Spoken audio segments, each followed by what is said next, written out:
Lovely viewers, you are welcome to another wonderful edition of the program Living Legends, brought to you by Afro TV Productions.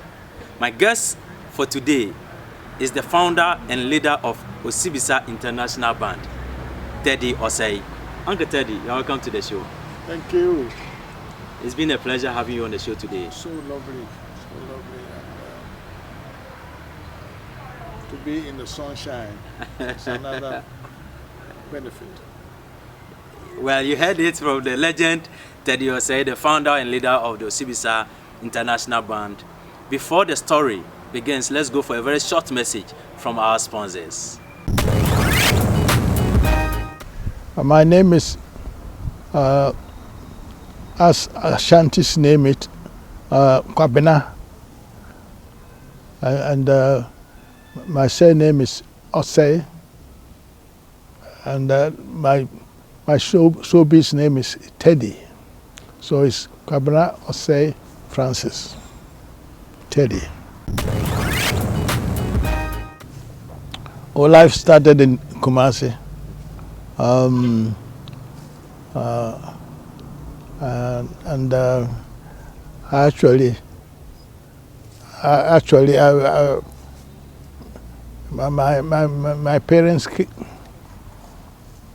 My parents came from Chirapatre, which is just a small suburb of Kumasi, but I was born in Kumasi itself, and life at that time was okay because we haven't known anything better than our tradition. Memories, well, I got to research back because that was, I started school in St. Peter's, Catholic school in Kumasi. And at that time we had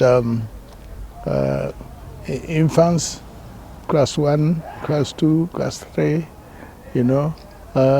and that was lovely. But the one thing I enjoyed was the history of that I got to know about Ashantis, and everything. But our headmaster was very, very patriotic.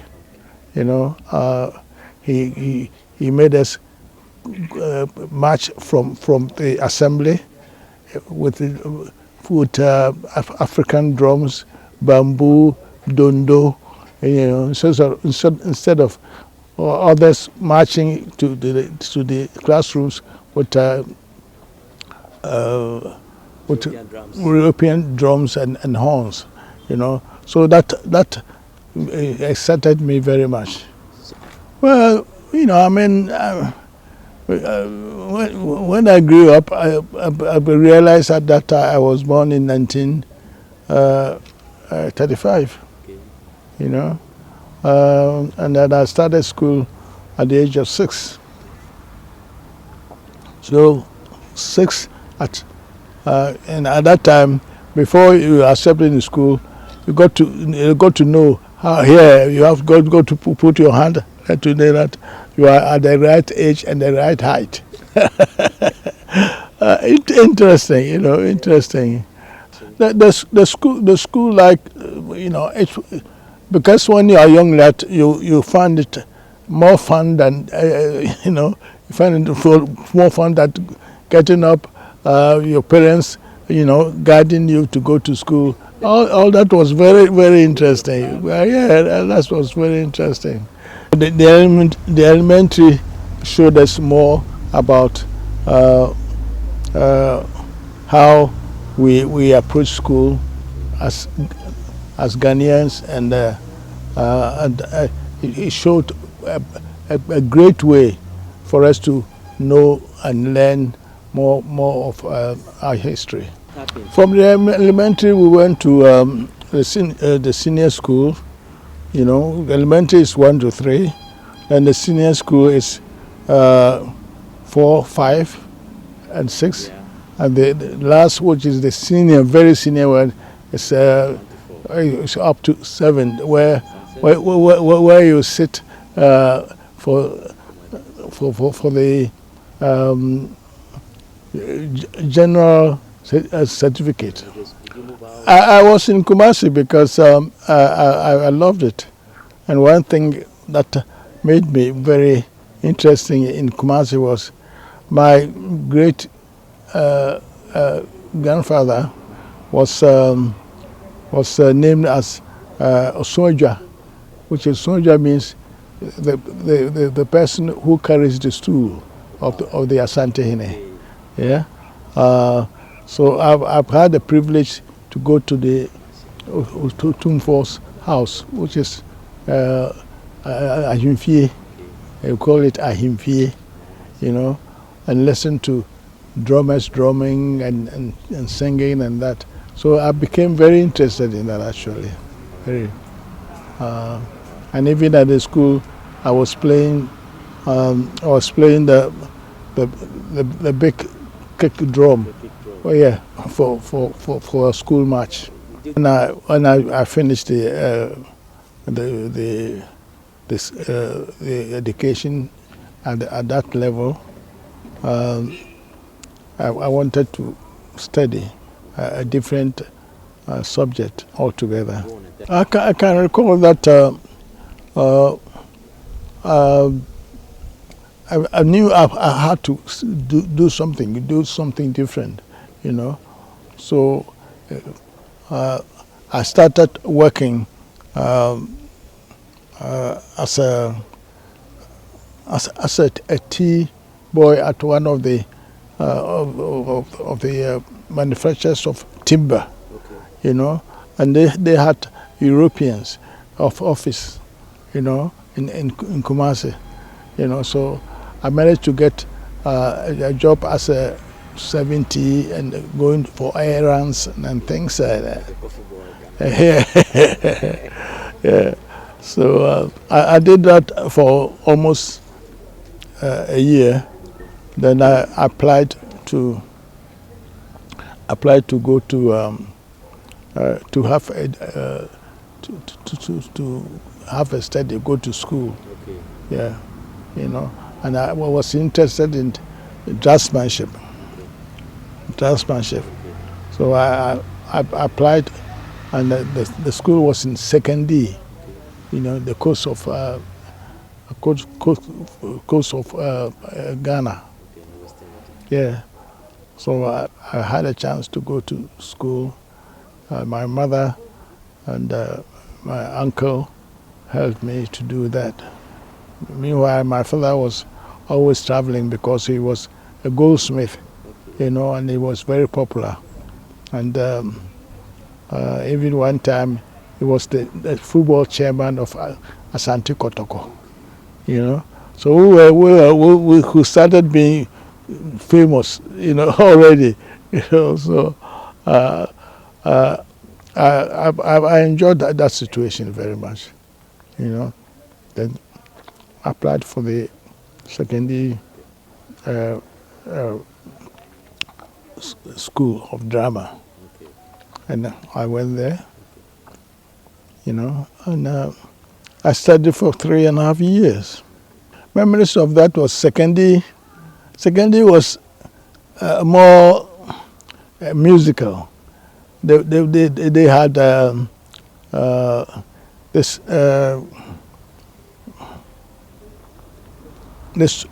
top trio, you know. They do singing and dancing and do things like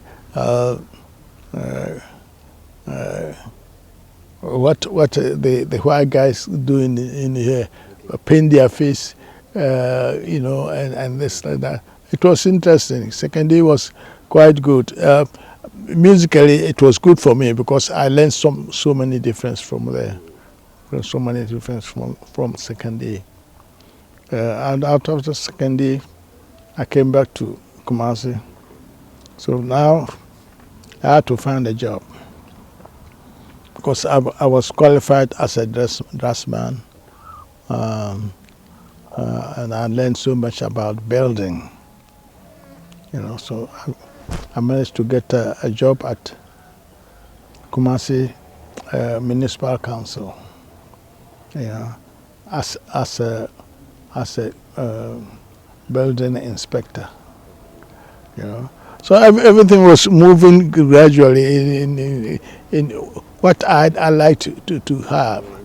I was enjoying it so much, and then with the Kumasi Municipal Council,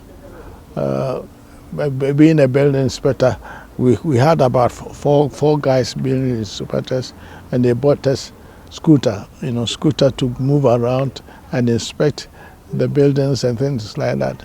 So when you see me coming, if you see, the guy is coming, everybody shake. Yeah. And I was really enjoying it. Okay. But even from that time, I started with other friends trying to see what I could do. Now at that time, the music came back to my mind, So I went to a friend's house. His name is Duka, and his father used to own old music, horns, drums, and all that.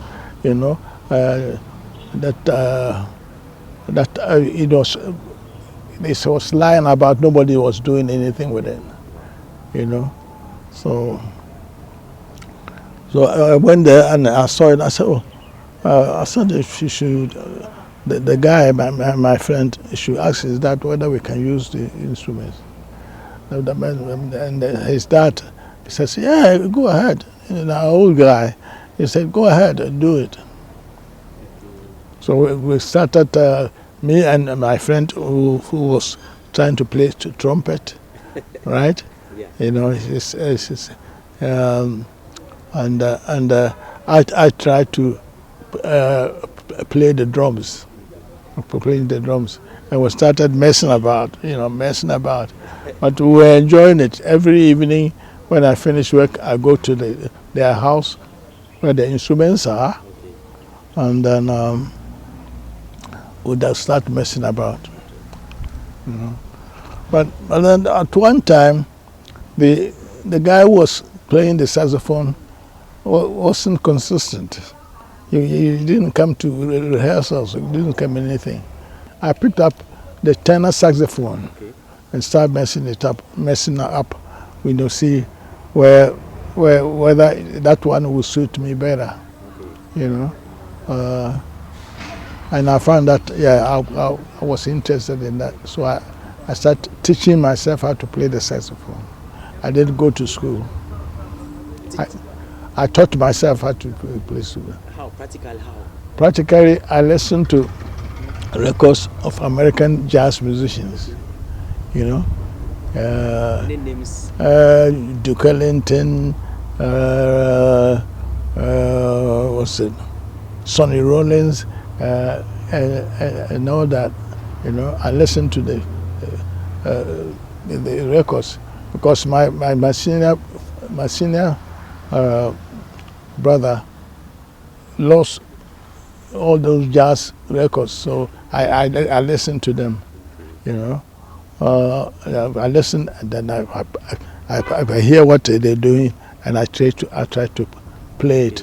Yeah, so that's why I got into playing saxophone. How you learn? How I learned it.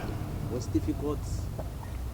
No, it was difficult because I didn't get a teacher to go through. So by listening and coming to play was a little bit difficult. But I was enjoying it as well, and I found that this could be the instrument I would like to move around with. And funny enough, the band I had a band from the messing about in the rehearsal room. I now got people who are interested to to you join in as a band, you know. So I started having a band, and that band were mostly playing high lives. So we had a band called, and I called it the Comets. I don't know, you know. I just like the name the Comets, you know. And then we started playing, and then we started moving into clubs, small clubs, and then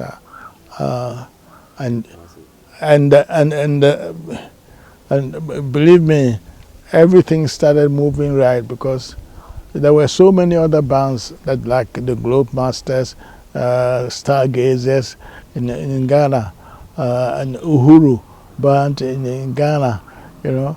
So, but I started making the band play more of high life music. The radio stations heard about this band Comets, and then we went to broadcasting house in Kumasi, right, and did a live radio, and hey, and after the radio, everybody was going on the Comets dance band and all that. So I felt that was something great was coming, you know, and we had somebody who come in from Nigeria, yeah, and that time Oscar, you know, Oscar Ofori. Oscar Ofori was a very good music writer, yeah, and he heard about us and started that you know, he started writing songs for us, because he wrote songs for all the bands, Stargazers, Uhuru, and all that. Europeans who came from Nigeria, you know. I think they were Decca Records. They came to Ghana because they've heard about Comets, right? So they came to Ghana and said we should come and record our first time. So we did come in, and we took a transport and brought the whole band to Accra, you know. And at that time, I hadn't been to Accra before. Wow. It was very interesting, because in Kumasi at that time, all the bands that became very famous had to come to Kumasi to play, because Kumasi was the center of music. Yeah. You know. So the cultural. Yeah, the cultural and everything was a center. So yeah, and that's where I met Konimo. okay. Konimo, and Konimo, we did a show with him as well. Okay. You know, so I was even one song I sang his name in it. Okay. Yeah, you know, like because I loved him. I loved him. His style. I think Ted is proud to be an African first, and then a Ghanaian. Yeah. They sang in English, they sang in Patois, and he never forgot his heritage. They would chip in Ghanaian, you know, languages. Yeah. But at one time, somebody said Konimo Sakabo. I don't understand that word, whether it's a Ghana word or Fanti word. I didn't like it because we don't say the idea enye. But I don't think I'm a bad person. Yeah. But so you carry on this to Teddy. Yeah. They make you feel that we have something, our contribution, Yeah. let's say, to world music.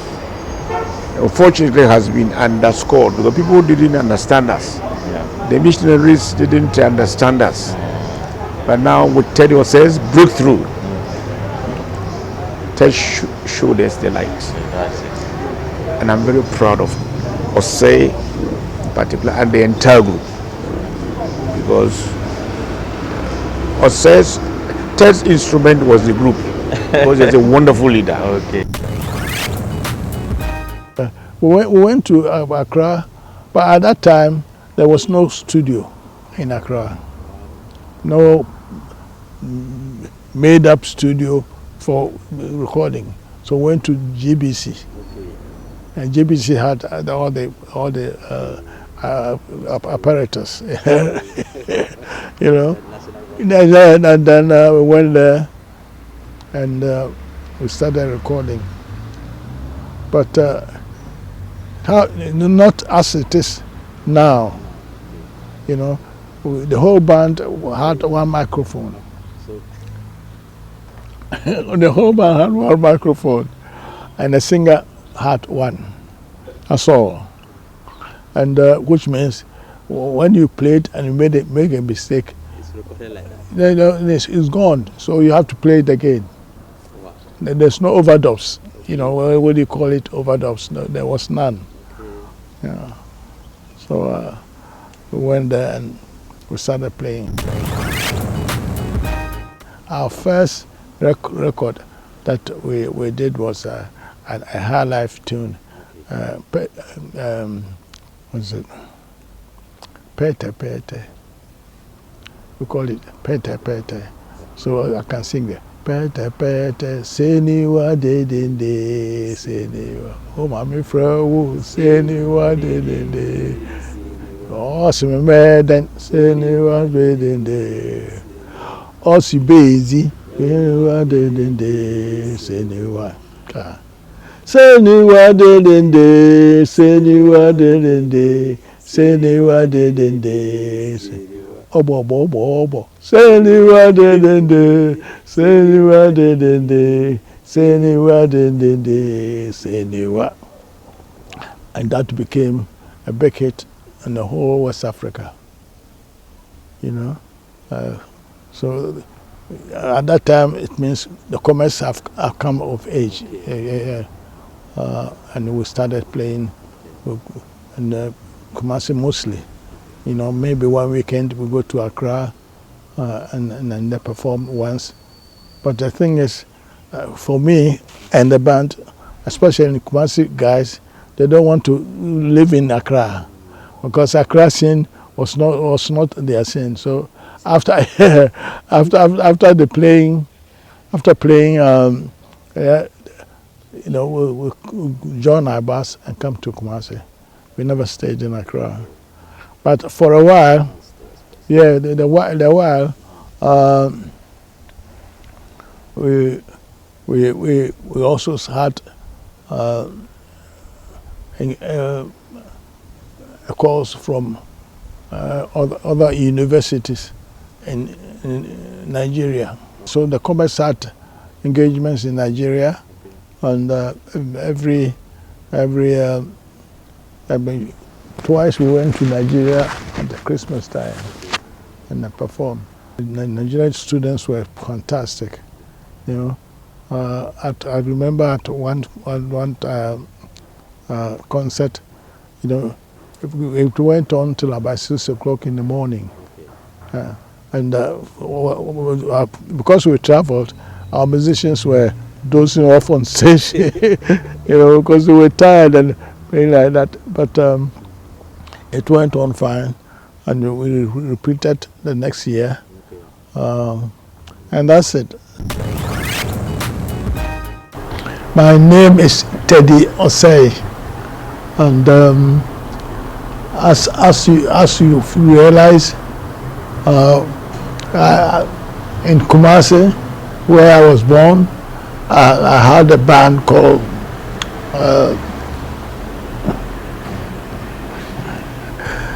what is it? Called a Comets Dance Band. We've been very fortunate to record, and then everything was getting very successful, very heavy. We are known over Ghana, you know, as Comets Dance Band. But after thoughts and thinking, really, I thought I should carry on and express the African feeling somewhere abroad, like high life, all kinds of music in Ghana. Yeah, so I decided to go to England, UK.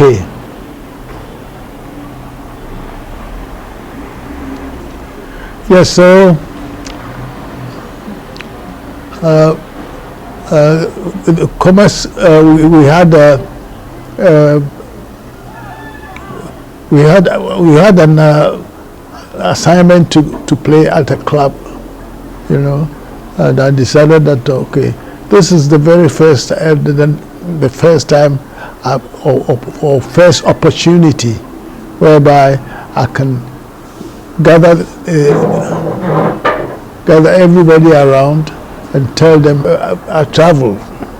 I told everybody I travel to find out what is going on abroad, so that I can really get the feeling of Africa in a different way.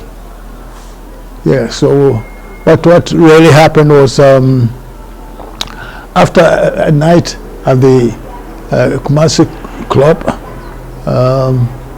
I asked the guys in the commerce, hey, listen, guys, come to my apartment. I have something that to tell you. I have something to tell you, and also we can sit down and just do something different. So we came to after the nightclub gig. We came to my house in Fantino town, So I told them, listen, I'm sorry I've got to relay this message to you because I'm traveling. That tone, I'm traveling, made everybody shocked. Why are you traveling? We're gigging. Well, I said I have to go because I want to see what is in the horizon. Yeah. So they were very upset. But I said, you could go ahead, keep on performing, keep the instruments and do everything that At that time, Mark Tonto, my younger brother, has been playing the trumpet, and so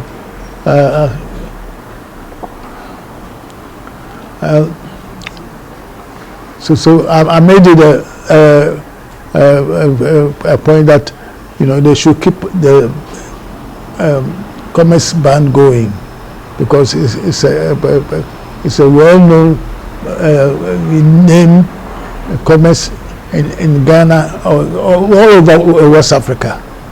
Yeah, so the next morning I flew from Kumasi to Accra. Then the next bit is going to London, UK. At that time, the airline was Ghana Airways. I don't know, I believe so. Ghana Airways. So I took Ghana Airways flight to London. Yeah. So the flight landed in the morning, early in the morning, about 6-7 o'clock. Yeah. Okay. I took a taxi to where I was going to. A friend of mine who I was working with at the KMC.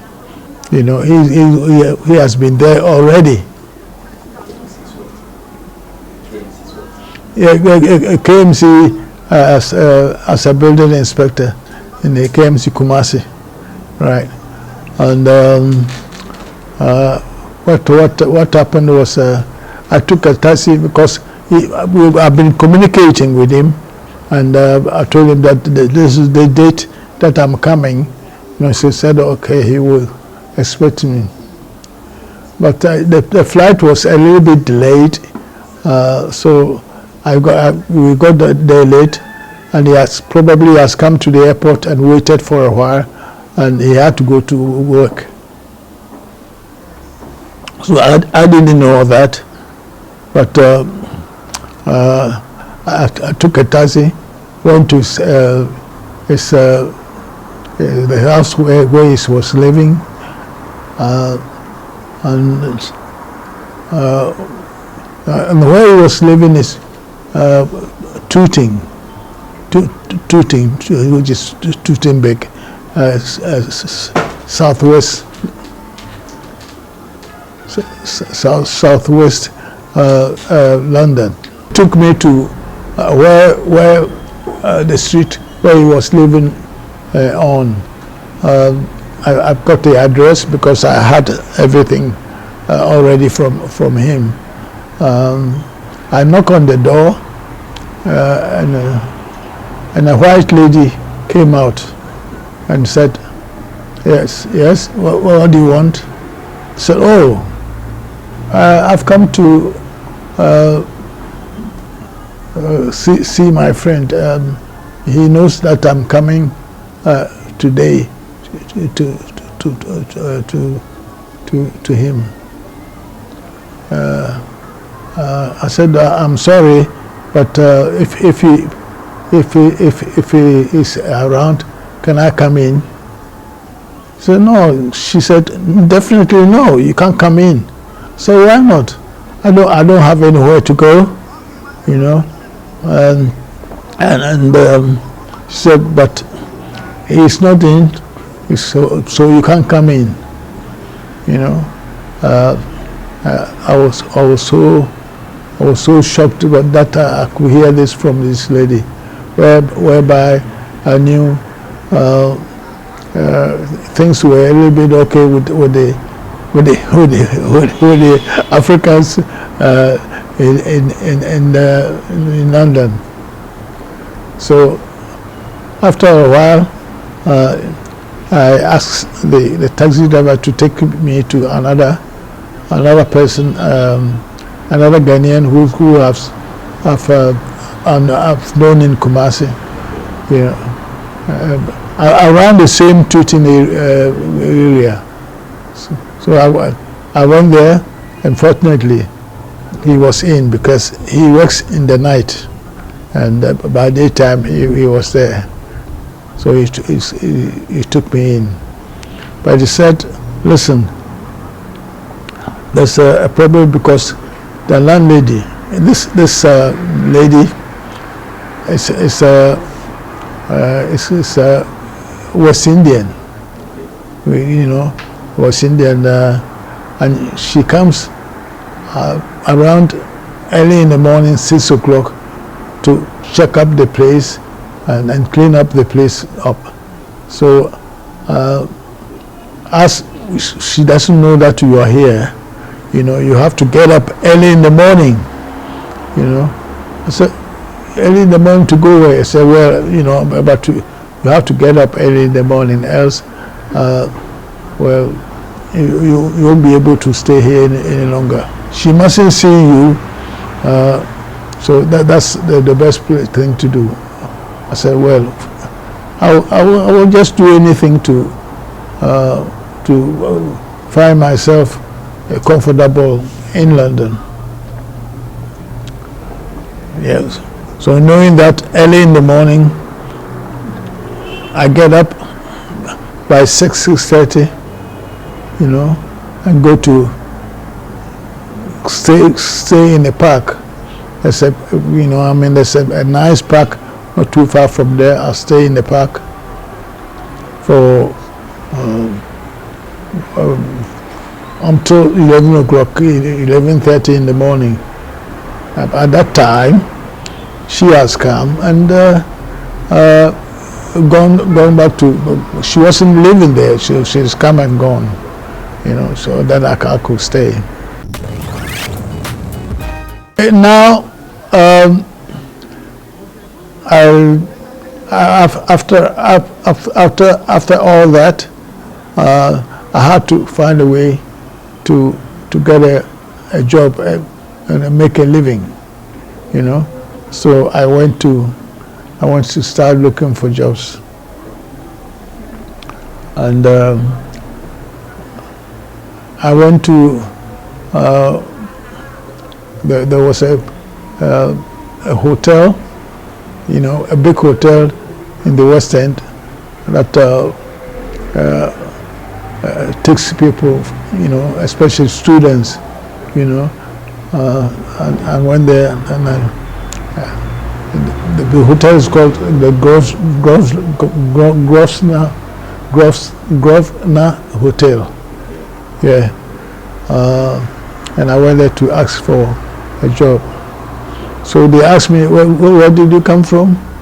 So I come from Ghana. So Ghana, come from Ghana, in Nkrumah, you know. So I began to know that at least Ghanaians have been working there, and because he was very popular, you know, everybody knew him. But it was he's working as cleaning the place and things like that, you know. So because of the name that I mentioned, and I was from Ghana, Kwame Nkrumah, I was given the job to come in and wash plates and cups and things like that. But that wasn't a very heavy job, actually. It was all right. So I found it okay. I did that for a little while, so I could make some money to start to find out my studies. I realized I might not be able to continue doing draftsmanship, you know. So I forgot that, and then went to a school, religious school for music and drama. That was my first, you know. That is, I could pay now because I'm working. I could pay for my fees, you know. So I also did that for some time, you know. Before I could make some money to buy my own instrument, my own tenor saxophone. Yeah. So that makes me feel that I'm progressing, you know. Things are falling in gradually, you know. So and then I decided, what can I do here, you know. Though I've been very successful in Ghana, you know, but in London, UK, nobody knew me, you know. So I said, okay, then what I have to do is try to find Ghanaians, musicians who are here in London, so that I could talk to them and see what they are doing, you know, so that at least we can build something. And fortunately, Saul Amafiu, a Ghanaian, which I knew in Kumasi, because he's a musician too, you know, and we tried to form a band together, you know, but eventually the band was now it wants to be a professional band, and because of my work, I couldn't be in that band. Yeah. So I called him. I called him. I said, and he has been in London for over a year. Yes. Yeah. So I called him and said, hey, I'm in London. Can you come down so that we can have a chat to see what we can do? So he came around and I narrated my vision to him, and he too wanted to do something. So he agreed that we should do something for sure. So we started thinking of how we will do it. But fortunately, there has been summer dates, where Africans, West Africans, on holiday in the summer, they want to go somewhere or do something. So they always hire a hall, one of those big halls, and gather West African students to have a high lifetime. Well, what happened next was we started playing around, and it was very, very good, because within few years we were playing for Nigerian Association in students, Sierra Leone students, and all that, and it was working very well. And then Ghana Embassy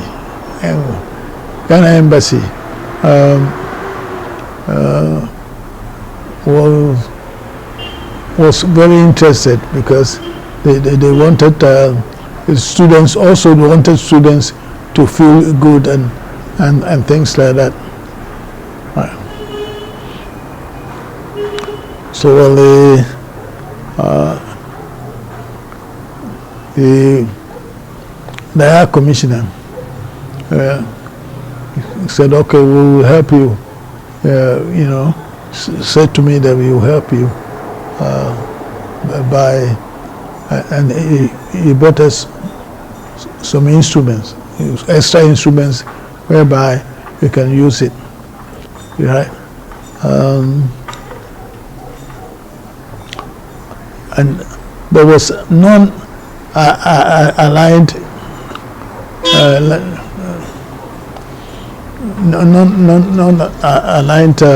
conference in Budapest, right? Which Nkrumah was involved in it. So our ambassador said, this conference, we want you to go and help represent Ghana, but at that time, that's when I got a scholarship from the government, which is from the Nkrumah government. He was actually giving scholarships to people who have come in, who are doing work, and this time it wasn't academics. It was any profession, that will do for Ghana. Yeah. So on the music side, they gave me a scholarship. So now I didn't have to go to work at the hotel again. Yeah. So I went to a school. I went to a music school to continue my work, my music work. Yeah. Yeah. So I did that, but unfortunately, after Nkrumah's overthrown, this was 1966. 1966. Yeah. Yeah. After Nkrumah's overthrown, the scholarship was withdrawn. You know, so I had the scholarships for almost 3 years. You know, which it was good because I managed to finish the most part of my studies in music. That's when I decided to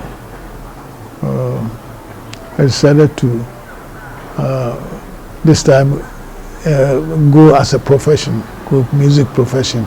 Let's just do music and nothing else. My school days are a little bit over, so I began to think now I've go as a professional musician, you know. So this is where I decided to tell Saul and most of the West African musicians that I'm with that you know, we have to form a band, you know, this time. The band before was High Life International, you know, just High Life Stars, you know. So with the High Life Stars, you know, we could do anything, but this time it's going to be like a commercial band, you know, that will be engaged to do some specific job, right? So I got Saul, and there was a guy, unfortunately passed away, Joe Hawkins, a very popular singer in Ghana, you know, who at that time I was staying with in the same house. You know, he had his own flat, I had my own flat, and he joined in, plus Saul, plus 2 other Nigerians, and you know, so the formation now became Cat's Paw, and that's the name of the band. Yeah, and we started playing, rehearsing music from what has been going on in the top 10, like James Brown, Wilson Pickett, and all that, you know. But never forget the high life elements, the very high life elements that you know, we are accustomed to. Yeah, so we did that, and also it was very good. We had some clubs to play at. Then finally, we had an engagement to go to North Africa, Tunisia, you know, and that was another session of our journey, you know, in the UK, you know. So I had a contract to go to Tunis for 3 months, to play in by the seaside, a hotel, just entertain the